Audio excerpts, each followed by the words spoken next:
తాను రాజకీయాలు చేయడం లేదని ఎమ్మెల్యే కడియం శ్రీహరి అన్నారు.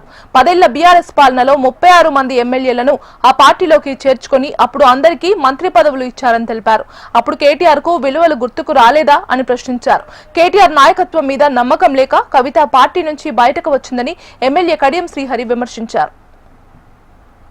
కడియం శ్రీహరి దమ్మున్న నాయకుడు, అయ్యా అండా చూసుకొని రాజకీయాలు చేస్తారండి. అయ్యే పేరు చెప్పుకొని రాజకీయాలు చేస్తలేడు. అసలు కేసీఆర్ లేకపోతే నిన్నటువంటి నీ ఐడెంటిటీ ఏంటి? కడియం శ్రీహరి అలా రాలే. అయ్యే పేరు చెప్పుకొని రాలే, కుటుంబ పేరు చెప్పుకొని రాలే. వంశ రాజకీయాలు కానీ కుటుంబ రాజకీయాలు కానీ నాకు లేవు. స్వతహాగా ఎదిగి వచ్చిన నాయకుడు కడియం శ్రీహరి. నువ్వు నా గురించి మాట్లాడే ముందు 1-2 సార్లు ఆలోచించుకొని మాట్లాడాలి. నేను అడుగుతున్నా కేటీఆర్ గారిని, విలువల గురించి నీతి గురించి నువ్వు మాట్లాడు. బీఆర్ఎస్ 10 సంవత్సరాల కాలంలో 36 మంది ఎమ్మెల్యేలు పార్టీ మారారు. పార్టీ మారిన వాళ్ళలో 2 మీరు మంత్రులుగా కూడా చేశారు, మీ ప్రభుత్వంలో పనిచేశారు.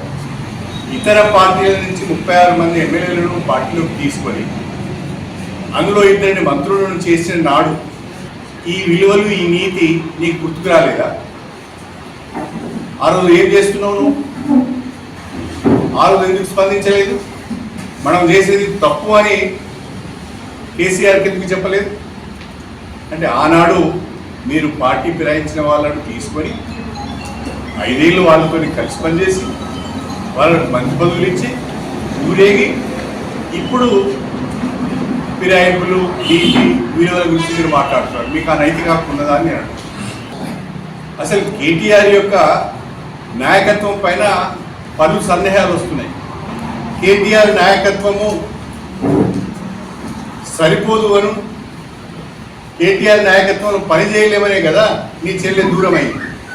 నీ నాయకత్వం పైన నమ్మకం లేదనే కదా హరీష్ రావు గారు బాధపడుతున్నారు.